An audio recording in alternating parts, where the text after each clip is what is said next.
Imagine a snake. Now imagine it's longer than a city bus and weighs as much as a car. An apex predator that ruled the world's very first rainforest. This isn't some monster from a movie, this was real. This was Titanoboa, the largest snake that ever lived. And its incredible story all starts with a single, mysterious bone that had scientists completely baffled for years. So let's dig in. Okay, so our story kicks off deep inside the Cerrejón coal mine in Colombia. Now, this is not just any old mine. 60 million years ago, this place was a hot, swampy, tropical rainforest, and its secrets have been locked away in layers of earth for eons. Paleontologists were there, hunting for fossils, but one discovery, well, it was about to change everything they thought they knew. So when this strange fossil was first pulled from the rock, nobody had a clue what they were looking at. It was big, it had a really unusual shape, and it immediately kicked off a huge debate among the experts on site. And that led to some pretty wild initial theories. Yeah, the confusion was real. Some of the experts were convinced it had to be a crocodile vertebra. Others argued, no, it's got to be part of a giant turtle shell. A few even just dismissed it as a fossilized tree branch. For years, this bone's true identity was a complete and total mystery. But science is all about patience and solving puzzles. In the journey to finally identify this fossil, it would take years. And it would lead to a revelation that was bigger, and I mean literally bigger, than anyone could have possibly imagined. And this was not a quick discovery. The very first piece was actually found way back in 1994, but it was misidentified and just sort of set aside. It wasn't until a second fossil showed up almost a decade later that the puzzle really started coming together. The real breakthrough, though, didn't happen until 2007, when the fossils finally landed in the hands of the right experts in Florida. And this, right here, is the moment everything changed. At the Florida Museum, scientists compared this strange fossil to the vertebrae of modern giant snakes, like the Anaconda. And the structure, it was a perfect match. It was just on a scale that was, it was almost unbelievable. I mean, just look at the difference here. On the left, that's the vertebrae of a green anaconda, one of the biggest predators on the planet today. And on the right, that's our fossil from the mine. It's 3 times larger and way thicker. This wasn't just any snake, it was an absolute titan. So once they knew it was a snake, the next question was pretty obvious. Just how giant are we talking about here? And this is where the really cool science comes in, where they used mathematical models to scale up from a single bone to an entire creature. The calculations were just staggering. Titanoboa could reach a maximum length of 50 feet. Let me put that in perspective for you. That's nearly double the length of the largest green anacondas alive today. Double. And its weight? Well, that was even more shocking. We're talking 1,200 kilograms. That's about 1.2 tons. It's the weight of a small car, and it's 10 times heavier than a modern anaconda. I mean, this snake was so incredibly massive, it probably would have struggled to even move around on land.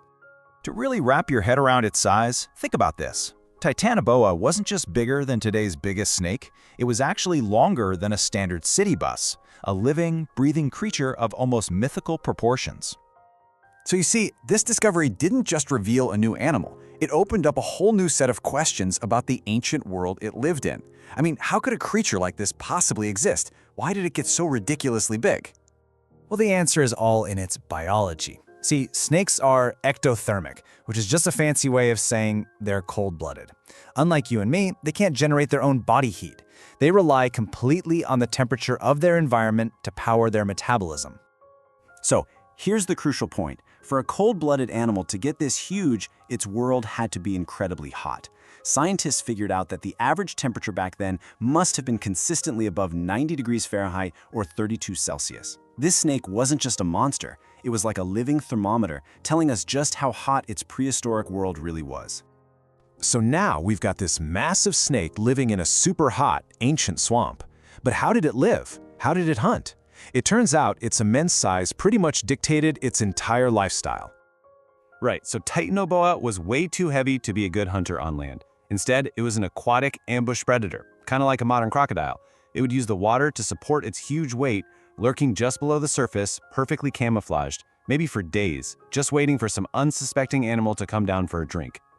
And when it struck, its power was just absolute. Biomechanical models estimate its constriction force was over 400 psi, To help you picture that, that's like having two full-grown elephants standing on your chest. It wouldn't just suffocate its victims, it would instantly crush their bones and stop their blood from flowing. Game over. So what was on the menu? Well, it preyed on the other giants of its time. We're talking giant, 8-foot-long turtles with shells like armor and massive prehistoric crocodiles. In its swampy kingdom, Titanoboa was the undisputed ruler. Which leads us to the final and kind of haunting question. If it was so powerful, so perfectly adapted to its world, and had zero natural predators, where did it go? How does a king like this just vanish? The answer, it turns out, is pretty simple, and also a little sad.